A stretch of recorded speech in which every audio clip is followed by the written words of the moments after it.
तो हम लोग पढ़ेंगे अभी इंटीग्रेशन बाय सब्स्टिट्यूशन, ठीक है ना, इंटीग्रेशन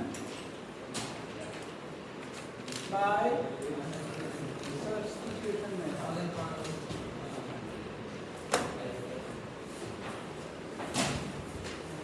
है ना। ये इंटीग्रेशन बाय सब्स्टिट्यूशन करना कहाँ पे, जहाँ पे चीजें कॉम्प्लेक्स बनेंगी, है ना। और कॉम्प्लेक्स चीजें कब बनेगी, जब एक फंक्शन के अंदर दूसरा फंक्शन आ जाए, है ना।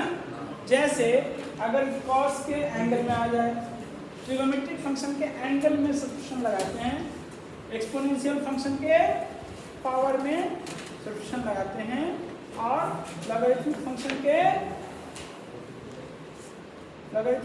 के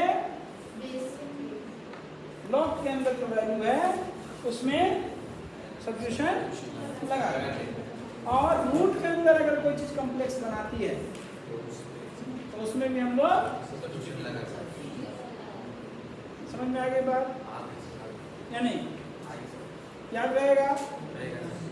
तो सब्स्टिट्यूशन में हम करते क्या है कि if x equals to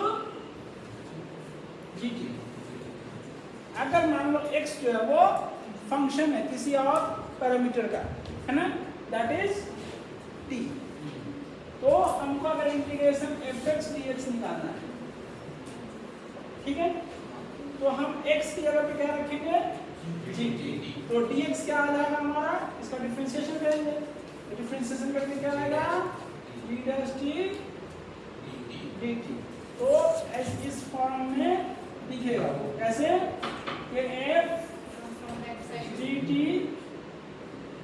g dash t dt, ठीक है।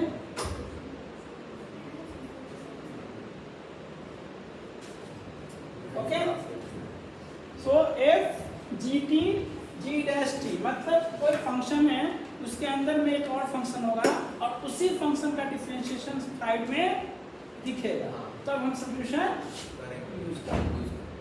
समझ में आ गया या नहीं। जैसे हम लोग पढ़ते हैं, क्या पढ़ते हैं कि इंटीग्रेशन dx by x क्या आता है, log x आता है ना। अगर हम इसी को प्लस सी की लिख लो, अगर हम इसको f dash x dx upon fx, है ना, मतलब ऐसा चीज आ गया, और ये इसको ऊपर वाला यहाँ पे दिख गया ना। x की जगह पे हमने क्या रख दिया gt है, तो हमने fx यूज किया है, और dx की जगह पे g डैश t dt है, हमने f डैश x dx रखा है, तो मतलब x रिप्लेस हो गया फंक्शन से, x क्या हो गया रिप्लेस हो गया है फंक्शन से, तो यहाँ पे भी x क्या हो जाएगा रिप्लेस हो जाएगा फंक्शन से, तो क्या बन जाएगा ये log fx प्लस समझ में आई बात। तो ये दोनों सेम स्टेप, बस यहाँ पे x सिंपल था ऊपर में और दूसरे वाले में x जो है सो ऑलरेडी एक फंक्शन, समझ में आया। उसी तरह से हमने एक और पढ़ा था formula dx by root x, क्या पढ़ा था 2 root x, याद है ना। तो अगर f dx की जगह पे लिखना चाहिए हमको f dash x dx upon root fx, तो इसका आंसर क्या होगा बताओ,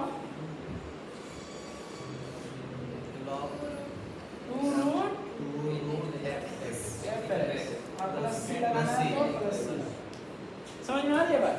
मतलब जहाँ जहाँ x है वो वैल्यू चेंज हो। उसी तरह से मान लो अगर क्वेश्चन में आ जाए, जैसे आता है हम लोगों को क्या पता है cos x dx क्या आता है sin x प्लस c, ये आता ना। अगर हम इसको लिख लें इंटीग्रेशन cos fx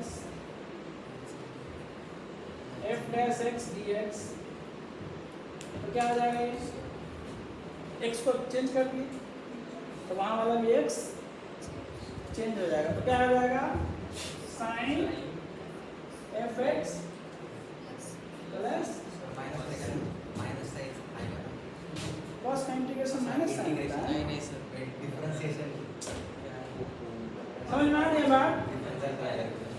नहीं? ऐसे ही कॉलोनी बहुत सारी लिखी हुई थी। क्या क्या कॉलोनी थी? एक तो ये हो गई, एक ये हो गई, ये दोनों तो थी। और बताओ कौन कौन सी? वो सब लिखा देता फटाफट बोलो। अच्छा x to the power n वाली। x to the power n का हम लोग फॉर्मूला क्या जानते हैं? x to the power x to the power n plus 1 upon n plus 1 n plus 1। तो हम x की जगह क्या रखेंगे? fx। तो क्या हो जाएगा?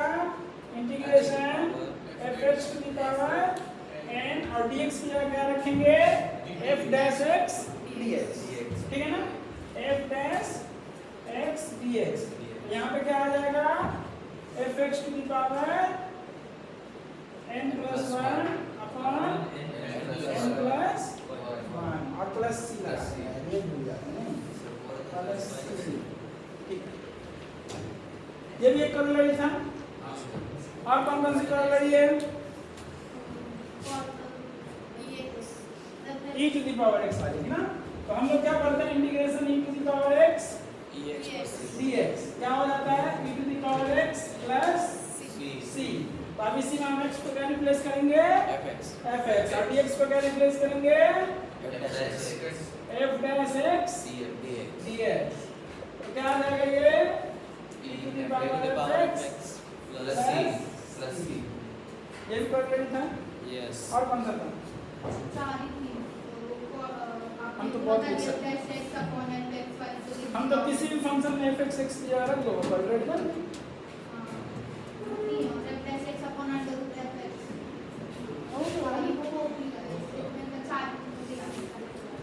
हो गई ना? yes तो अगर ये फॉर्मूला हमें पता है तो ये फॉर्मूला भी समझ में आ जाए।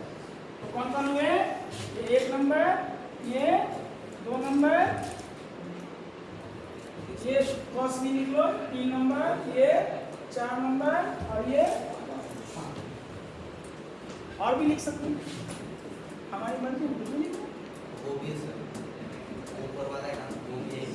अच्छा ये भी है, ये भी एक लिख लो, इसी का 1 नंबर होना चाहिए था। समझ में आ गई बात? कि अगर हम बोले ना बहुत लिख सकते हैं, साइन का भी लिख लेंगे, tan का भी लिख लेंगे। ठीक है? समझ में आई बात या नहीं? yes sir कि कुछ टेंशन नहीं लेना है। अगर कोई फंक्शन के अंदर दूसरा फंक्शन है और उसी का डेरिवेटिव अगर साइड में दिखे तो हम सब्स्टिट्यूशन करेंगे। ठीक है ना? और अगर ऐसा ना दिखे तो फिर कुछ और सोचेंगे। जैसे रूट के अंदर अगर कोई फंक्शन रहेगा तो उसका डिफरेंशिएशन ऊपर में दिखना चाहिए, तो हम डायरेक्ट log 2 रूट fx लगा सकते हैं। अगर कोई फंक्शन नीचे है उसी का डेरिवेटिव ऊपर में है तो लॉग लगा तो log लगा सकते हैं, और कुछ नहीं करेंगे। लेकिन हमें तो दिखेगा तो हम लगा देंगे ऑब्जेक्टिव में, लेकिन जब रिटन पेपर आएगा तो उसमें हमें स्टेप लिखना पड़ेगा कि पुट, जैसे यहाँ पे x था तो यहाँ पे fx रहेगा, तो इसको t पुट कर देंगे। इसी को वापस x तो नहीं रख सकते ना, सेम पैरामीटर, तो हम पैरामीटर चेंज कर देंगे, इसको क्या कर देंगे? t कर देंगे। तो अगर इसको t करेंगे तो ये क्या हो जाएगा? dt है ना? अगर ये t है तो ये क्या होगा? dt है ना? तो ये dt हो जाएगा, ये t हो जाएगा, फिर यहाँ पहुँच जाएंगे और फिर यहाँ से यहाँ पहुँचेंगे वापस t को। तो क्या करना होगा? सबसे पहले जो फंक्शन है उसको t पुट करेंगे, उसके बाद से उसको सिंपल फंक्शन बनाएंगे, उसका इंटीग्रेशन करेंगे और फिर से t को वापस ये प्रोसेस में हम आ जाएंगे। ठीक है? लिख लिए? जल्दी लिखो।